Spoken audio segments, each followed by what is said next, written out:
This is Robert Clinkybeard and David Anderson with the Commercial Landscapers Podcast. We're going to take 20 minutes of your life to deliver some amazing business content from accomplished leaders to bring you value, scale your business, and better yourself personally. We hope you really enjoy the show, and I encourage you to share with your network so they can subscribe and we can expand these messages globally. We are also super excited to be supported by two brilliant sponsors.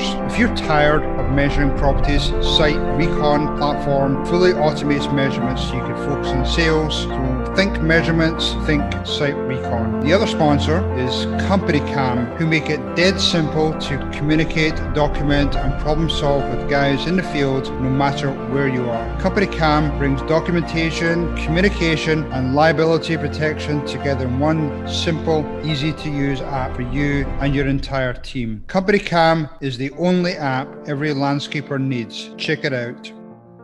Hi, this is Robert Clinkybeard with the Commercial Landscapers Podcast. I am really excited today to be joined by Jon Dwoskin, the business coach out of Atlanta. Jon, aren't you? Detroit. Detroit, sorry. I'm going in totally different directions. Well, I'm really excited that you could join me today. So, for my listeners, tell me a little bit about your background. Yeah, I'm going to be 49 this year, and I'm a business coach. I help, solopreneurs to Fortune 100 companies and everything in between grow their business and get unstuck.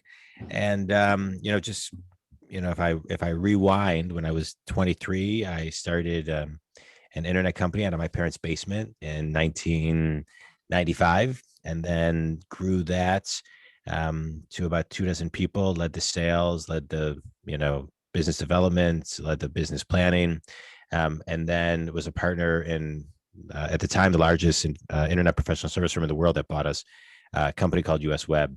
Was a partner in that company for a couple of years until my contract was up, and then got into, took a little bit of time off, and then got into commercial real estate, sold apartment buildings for 6 years, was the top conventional guy in my office, and then got really just restless. I wanted to start my own business.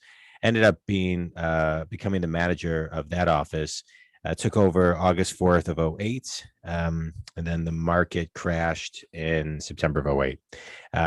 Over this next 6 years following that, I grew the office to one of the most profitable in the company, and was a regional national sales trainer, and ran and grew my Detroit office to 45 agents.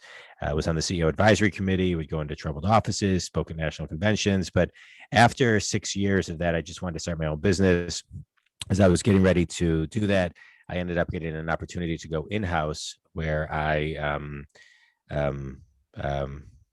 was helped restructure a 50-year-old company, and then started my own business about 6 years ago, working with companies, locally around the country and all over the world. That's great. I mean, it sounds as though you keep getting pulled back to that entrepreneurial journey. That seems to be just really natural for you. And it started off at a really young age. I mean, how did you catch that bug? Was that from your parents, your family, or just something you felt was always? Yeah, I always wanted to start my own company out of college. My dad was a dentist. He had his own practice. I grew up with, most everyone in my family were entrepreneurs of some type. And I just always thought I'd work for myself. And I always wanted to be a business coach since I was 18. I knew my dad gave me a set of tape sets by Brian Tracy called The Psychology of Success. And he said, "Hey, Jonathan, I think you'll learn more from these people than you will college." And he was right. And I became obsessed from that moment on. I was on a podcast yesterday, and they said, "Yeah, so you put on your Walkman." I was dating myself, but I did. I put on my Walkman, and I would go for a run and listen to Brian Tracy, Jim Rohn, Tim Robbins, like all of these people that were shaping a lot of the things that I still study and teach today. That's great. I mean, you must. There's obviously so many different things you can go into help a business with, but where would you say your biggest strength is? What's something that really you're drawn to quickly, based on your lengthy experience? Yeah, my clientele are people who are successful and stuck, and I can get people unstuck relatively quickly. I can see and hear what they're missing, and rewind it to the simple. and I can be a visionary. I can look at things and rewind them and reverse engineer them to the executable steps that need to be done, and help them integrate, provide them ideas and ways for them to execute and stay consistent.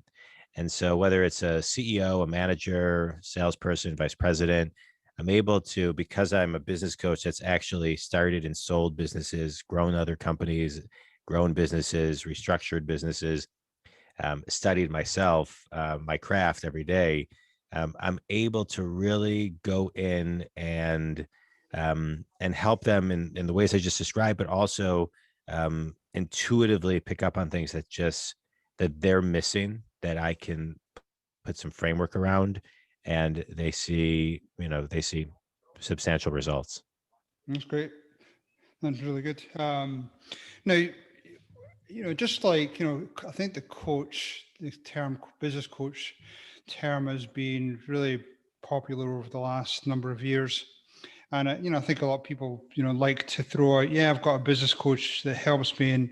But there's a little bit of, you have to go through that dance to make sure it's a good fit for when a business owner tries to find that coach. But I'm sure it works the other way, where you come across a bunch of prospects, through your different outlets. But what type of criteria do you look at to make sure the client that you're bringing on board is a right fit for you?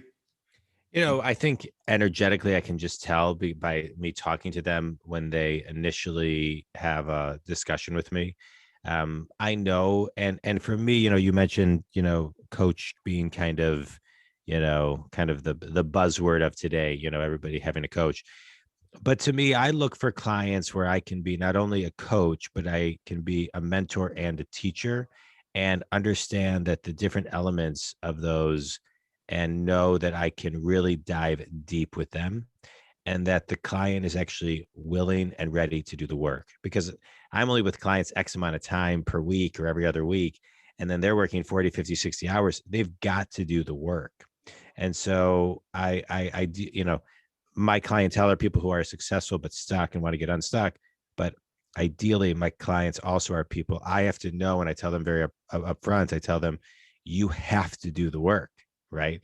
And so this is not only a business journey. This is an emotional journey. It's a spiritual journey. I'm not a life coach, but a lot of the stuff that I work on with them spills over to their life because it makes their life better. But they've got to be ready to surrender, and be ready for coaching, and be ready to grow and be coachable. And those are my clients. If I feel like somebody isn't coachable, or isn't ready to do the work, I may say to them, I can maybe help you for 2 hours, but then when you're ready to do the work, then, it's the consistency that's the key.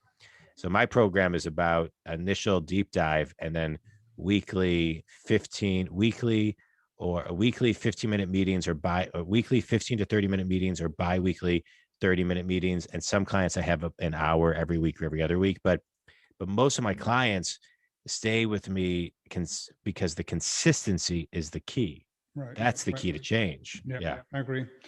Just small incremental changes. Have you ever fired a client? I haven't really had to fire a client, but I have talked to clients where I've worked on an arrangement to start with them, and my instincts told me it wasn't going to be a fit. And I've said to them, you know what? I don't think we're a fit for each other. I think you need to find somebody else. Right. In hindsight, with the I can point to 2 clients I should have fired that my instincts told me I should have, and I didn't, and I got burned. Right. And so I really do my best to kind of pay attention to not taking on that type of client.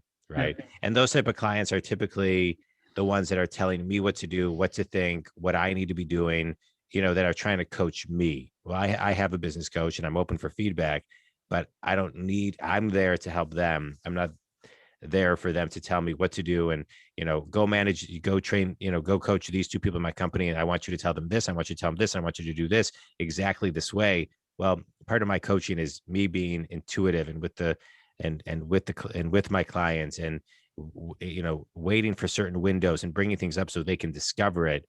I can't work for people who are treating me like I'm some type of low level employee. Yeah. Right. So that's just, I just, through time I've learned that doesn't work, Yeah. Yeah, so. no, I agree, 100%. I've had to fire a couple, but came across to them easier. But yeah, they need to put the work in. They need to make sure they put the time and effort.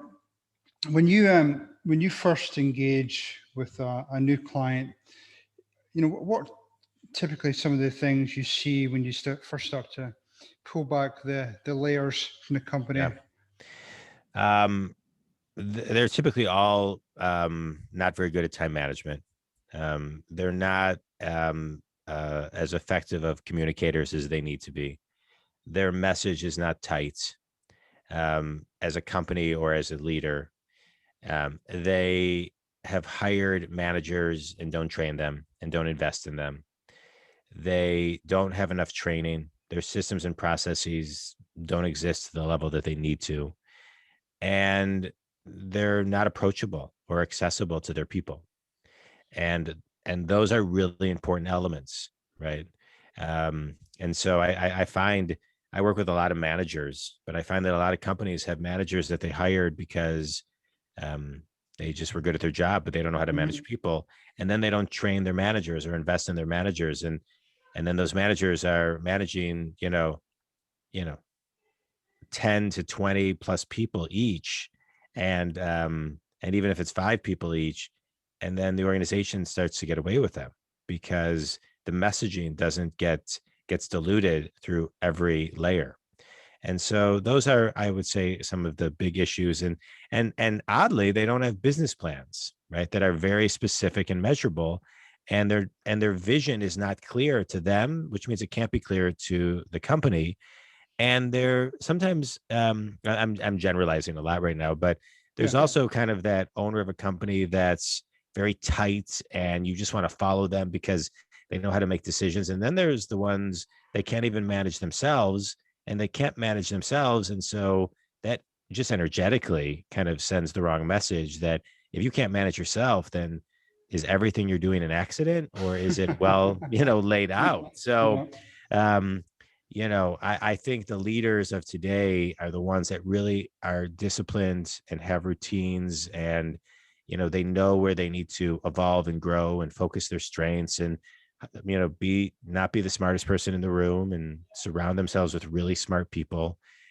And, they have egos because they want to grow, but they have egos at the door and they really grow from a place of humility and heart. Those are the leaders of today. No, I agree 100%. Yeah. Yeah, I was chuckling when you talked about some of those, senior managers who have come through the company. They've been good at what their trade or their specialist is, but then suddenly they're put into a leadership position. They're looking after, as you say, 5, 10, 20 people, and they have no clue how to manage them. Yeah. And then, the owners wonder why they fail. So I come across that so frequently. So you listed off a lot of things there, Jon, but what are, obviously you can't do them all, at once. What do you focus on first?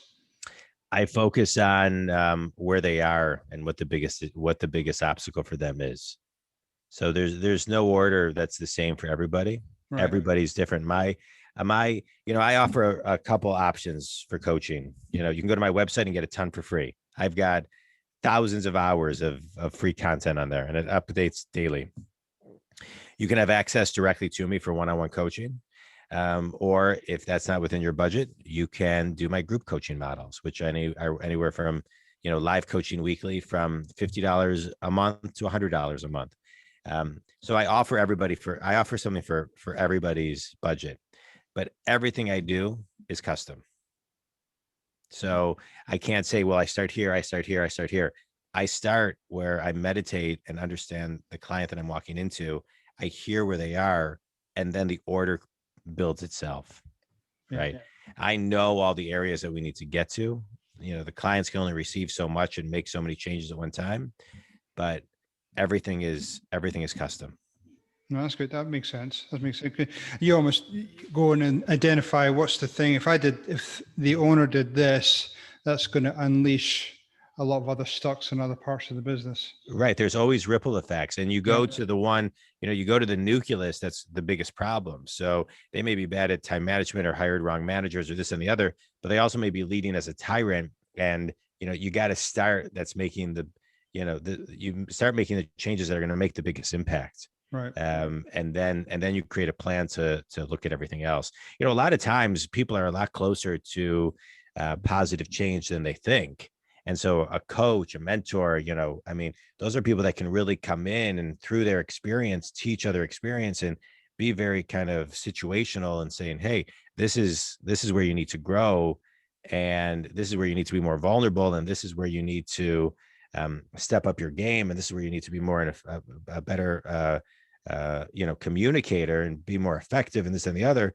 And if you start making these changes, and you kind of surrender to the universe and maybe you're a little bit vulnerable and show some humility, you can make some really big changes really fast, as long as it's authentically you and you're not acting and then you go back to being back to normal. Yep. Correct. Yeah. And even to touch on that growth part, the growth doesn't necessarily have to be all revenue. It doesn't have to be top line. I mean, that growth could be even maybe taking a step back, becoming more profitable, build those systems, Correct, build those processes, just getting everything a little bit more functional. And then from there, once you've got that base, established, then you can start looking at some of that top line growth. Correct. Yeah. I mean, and looking at profitability per employee and looking at retention and how much time you're saving people with systems and processes so they can be more effective at what they do. And then the hours that you're saving them to put towards other work that's more, focused on the leading activities to grow the business instead of getting bogged down with, admin work or stuff that should be automated. Yeah.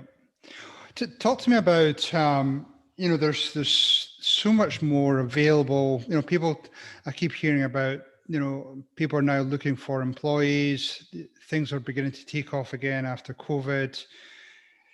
The employers can't find employees out there, but there seems to be a big shift towards more fractional, hiring fractional expertise, whether it be like a CFO, whether it be using VAs. Talk to me about that movement. I mean, I think it's great. I mean, my whole business is, virtual people. I have 8 virtual people that work for me. I think you can get best of class all over the country, even all over the world by, utilizing virtual assistants. And, a lot of companies, smaller companies, they don't need a full-time CFO. They don't need a full-time HR company. They don't need full-time. They don't need, not only do they need it, but they don't need the expense, and they may not have the investment dollars, but they don't also need it full-time.